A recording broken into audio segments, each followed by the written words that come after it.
Good morning, Cathy. Good morning, Cathy Good morning, Mellen. Shirley. How are you? Fine, thank you. Good morning. Congratulations on your new book. What's the name of Oh, it? thank you so much, Shirley. It Yeah, is called Survivor's Mind. yeah. Could you show us the And cover? it's about, oh, I most certainly can.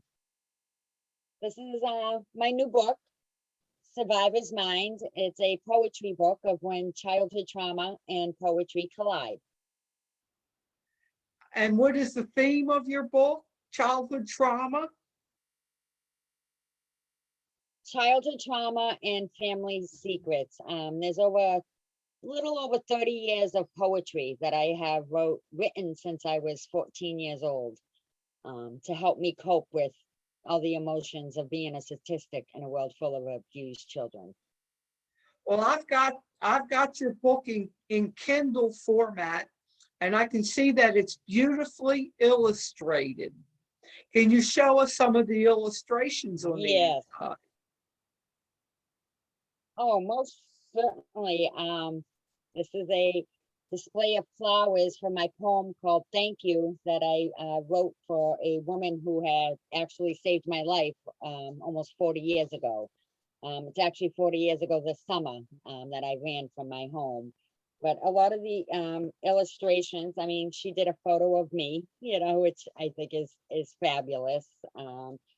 Just so many beautiful illustrations in here, the two old ladies with the family secrets, the child abuse, the newspaper giving awareness to child abuse awareness, and she did a wonderful job. My illustrator is a woman named Jane Cornwell out of the UK, and she's been illustrating books for her whole career, and she did a phenomenal job on my book. And I couldn't have been situated with a better illustrator than Jane Cornwell. So kudos to her, without a doubt. It is beautiful. It's really a beautifully designed book. It's like a little work of art, Yes. just the physical book itself. Um, Yeah. can you share with us some of the poetry in your book? Can you start with Oh, most certainly can. poem number 6, the thank you poem to the lady who helped you? I most certainly can. Um, Thank You is a poem that I wrote. It's dedicated to Honoria. Honoria is the woman whose home that I ran to in 1981. A lot of things were different back then. We didn't have the internet, we didn't have cell phones, we didn't have 911. So things were a lot different. And when I ran to my friend's house that day, I mortified her because I was a scared little girl afraid to go home. And I wanted to best, let her know that even 40 years later, how much I have appreciated all that she did for me when I was a young child. And this poem, I think, actually explains that morning that I ran to her house and the interactions that we had with each other. So the poem is called Thank You, and it goes, a home that lacked love, I had nowhere to turn, that suddenly changed with your cause of concern. You did not scare me, your approach was kind. A child afraid to go home didn't sit well in your mind. That call you made caused them both to fear of what did I say and what did you hear. During the summer, when I wasn't around, you continued to ask. To them, you were a hound. You are my savior for all that you did. You saved a child from the acts they hid. So much abuse I once had to cope. Your act of kindness gave me reason to hope. That's so So that's, beautiful. basically what the poem is about. Thank you. Thank you. um, can I'm you, very grateful for the people I had in my life when I was younger. well, with the actions that your parents hid, what effect did that have on you? Well, as it doesn't include my father. This is my birth mother and her then boyfriend at the time, which is also my baby sister's father. Um, what that taught me, it taught me everything not to be, is basically what I learned from my childhood years. Unfortunately, I didn't realize until I was in my late 30s that my childhood was actually ripped from me. And I've had to cope with that my whole entire life. But one of the greatest things that I'm very grateful for is that I always look for the positive, and that's something that's all I've always been like that, to look into the positive of things. And even though I didn't have my family, that I lost them because I didn't want to be abused anymore, I also looked at it as I wasn't being abused anymore. So, I had the pros and the cons, and though those cons really hurt, I mean, they really hurt very deeply inside, but I have to stay up front and forward with the positive, and that's how I really managed throughout my whole life. Well, can you share with us your poem about entitled PTSD and Me?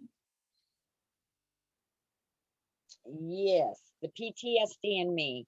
I wrote this one when I was in my 30s. I had been in work for the day when a sibling visited me at work. And you need to understand that I have a total of 12 siblings. None of them are in my life. I don't celebrate holidays, birthdays, nothing with any of them. And though I have met some, there's some on my dad's side that I met in the 90s, but being a secret, shamed, and silent, I had so many emotions that as they were the most loving family I could have ever reconnected with, but I was still trying to find the reasons why my birth mother and my older siblings on her side of the family had treated me the way. So it was very broken. And one day while I was at work, a waitress came out back to tell me that there was a sibling out there. And when I went out to go see who it was actually one of my birth mother's children. And it really upset me because I had just gotten myself out of a depression funk over them. And for them to, unexpectedly show up on a day that I was having a good day, I went home and wrote this poem called The PTSD in Me. And it goes, if you ever wonder where it hurts the most, if I was the ocean, it would spread coast to coast. If the pain I feel was only in my mind, I'd go into an institution and leave society behind. But I know what it is, the reasons why I feel. I know it's not my fault why the pain is so real. So I awake every day and put it on my fake smile so no one will notice the pain I've carried for all a while. Can you share with us how you have coped with PTSD, some strategies that you have for dealing with this illness? Yes. What I do a lot when even last night I was sitting outside and the emotions, it still gets to me. I mean, I'm human. And where I just recently experienced those repressed memories, it's basically, it's as if I relived the whole emotions of it all. And one of the things I've learned to remind myself, and I've told myself since that day when I ran, is two words: I'm safe. And that's, I do. I will stop whatever I'm doing, what I'm thinking, or anything to remind myself that I'm safe. And even when that doesn't work, I'll remind myself to breathe in and breathe out. And, we're only human. And for us to have these emotions that we're forced our whole lives to hide on, we don't have to do that. It was wrong lessons told to us. We're told to move on, get over it, to grow up and forget about it. I mean, I'm 51 years old and I still remember the acts of my childhood. And, so I never did forget about it. And the best thing that we can do is, like I said, to breathe in, to breathe out. But one of the most reassuring things to do is to talk about it. And that is a weight of the world off your shoulders once you feel that that power to be able to speak about it, knowing that nobody can stop you from telling your truth. And it's a very powerful strength and empowerment to feel. And And I guess the self-talk, although it's not a one-time thing. I guess the self-talk is really important, what you tell yourself, how you are safe. Yes. And You yes. bring yourself to the present moment. Yes. So you're having a flashback and you bring Mhm. yourself to the present moment by reminding, by with your self-talk. Can you share with us your Yes, first poem yes, in the book? yes. The first poem in my book is called Child Abuse Awareness. And I love the illustrations Jane did with this. I mean, it's wonderful. On the side here are the statistics of child abuse in other countries. And just, I, I love the work she did. She did a wonderful, phenomenal job. And the first poem in my book is called Child Abuse Awareness. And it goes like this. I've told my story. I'm outside the box, away from the drawer which held all the locks. I've told my story for the whole world to hear of the little girl who lived every day in fear. I've told my story of my struggles to belong, not really knowing I was a survivor all along. I've told my story for little girls like me who think it's impossible to survive without family. I've told my story and I will continue to repeat until child abuse awareness is heard on every street. I've told my story and the reasons I'm alive. I've told my story so others can also survive. That's beautiful. Can you tell me what we as adults can do to promote this awareness that you write about, this child abuse awareness, and what we can do to intervene in a child's life if we suspect abuse? Well, you know that, and that's something that's very tricky to do. In our world, we're given so many rights, and it's disgusting to know that a child predator actually has rights, and it's really scary. Unfortunately, even when I was a child, neighbors would ignore it. They would just turn the other way. And that's what the society needs to stop doing. They need to stop turning away. They need to stop not wanting to hear of what a child actually goes through because they need to hear it. They need to know what is done to children from these predators.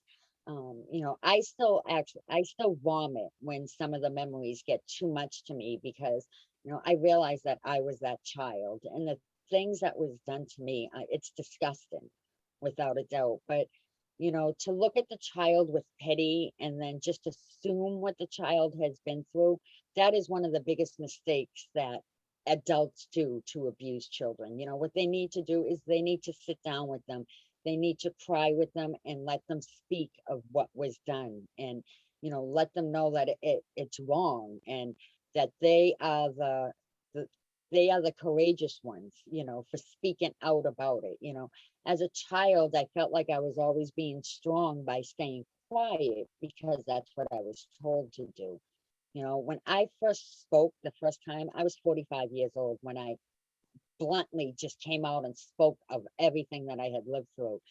And it was so empowering to me, and so many people around me, just friends that I've had for well over 30 years were all like, well, now that all makes sense, Kath, and, there's reasons, we're told to respect our mothers. And I battled with those emotions for the longest time. And I did give my birth mother 9 years of my adulthood when I did try to reconnect with her. But it just failed. And basically, all that did was just send me down more and more different tidal waves of emotions that, I didn't deserve those. I should have been told, at age 11, just go on and live your life and don't worry about them because they were never family. And though I tried wanting them as my family, so many people would tell me that they're not my family. And even since these repressed memories, I've had police, detectives, counselors, advocators, everything, first thing that they say to me is they're not your family. And that was a hard concept that I actually had to face, but it was also a concept that I carried with me for over 30 years, something that I should have been able to face decades ago. But So today's children are a lot more sophisticated than we were. And I know yes, when I was yes, coming up, a child was considered to be a a piece of property, their parents' property. hmm, But today, it's like it takes a yes, village to raise a child. And what would you it tell does. a child that's being abused, how he or she can empower themselves to talk to teachers or counselors at school, coaches. Straight What to advice would you give a yes, child? definitely. I would tell that child to definitely talk with a teacher, or even a neighbor, even their neighbors, to find somebody to trust, even if it's another friend, and maybe have that friend talk to their parents. Because one thing that abused children believe in is that they grow up in a home of abuse, that they actually believe that it happens in other homes. And that's something that I truly believed. I thought all homes were abusive homes. And it was sleeping out at friends' homes that made me realize that not every mother was like my birth mother, and that takes a lot for a kid to, understand and then to accept it and the whole reality of it all. Because basically, all a child wants is their family, and that's understandable. Like, as a child, you have every right to want that. But when that parent is abusive towards you, the child doesn't know any different. And unfortunately, the child is going to need a positive outlook in their life to be able to reach out to somebody. And when they do reach out to somebody, that somebody needs to do something and not just listen, but rather than help that child, as much as painful as it is for the child to be taken away from their parent, any parent that abuses or allows abuse to continue should not be a parent. And in time that child will see that they're better off without being in that home. Can you share with us some of your positive thoughts that you've written in your book?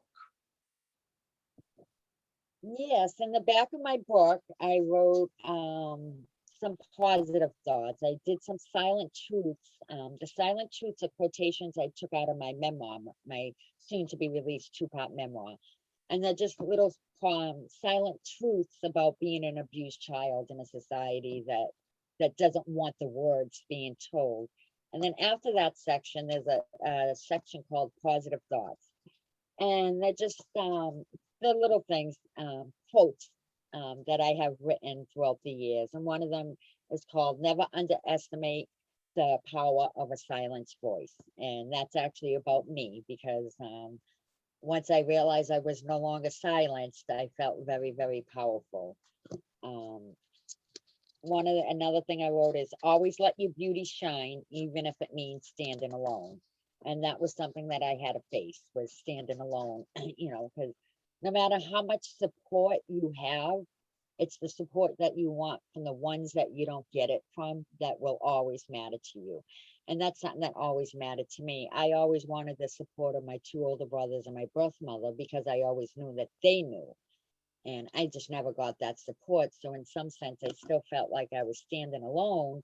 And that is until I came out and, into public. And now I am supported by thousands of people. And, all I can thank you all 100 times a day. But another one of my positive thoughts is life can throw punches that bruise right down to our soul. It's our job to keep going anyways. And heartache is only the blessings of failing love. So, if you feel hurt or whatnot, it's just because that you've been blessed with feeling love, which is a good thing. And another positive thought is ironic how things you do every day as a teenager slowly drifts away as you find yourself standing in adulthood, scratching your head wondering, how did I get here? And that's basically about how fast the years go by in our lives and whatnot. You have done a marvelous job of reclaiming your life, and you're Thank a you. beautiful person and a wonderful person Thank you. to interview. I have thoroughly Oh, thank enjoyed my you. acquaintance with you. Can you tell us where you can Me too, obtain the book? Sherry. Where can we Yes, buy my this? book is available through the Amazon. It's available on the Amazon app and it's available in ebook, paperback, and free on the Kindle app. That's wonderful. And also, I want to put a plug in for dailywisdomwords.com. that Samantha LeBois, our CEO, has written a beautiful review of your book. There is a Yeah. click here button, where you could buy the book. It will take you straight to Amazon. Mhm. And I just want to encourage everyone to log on to dailywisdomwords.com and read the review and buy the book. Yeah. Thank you very much, Oh, Samantha, Cathy. yes. Thank you, Shirley, and thank you, Samantha, and everyone at Daily Wisdom Words. I love you all, and you guys are a great, great group. Very, very positive thoughts, everything, every day from you guys. I love it.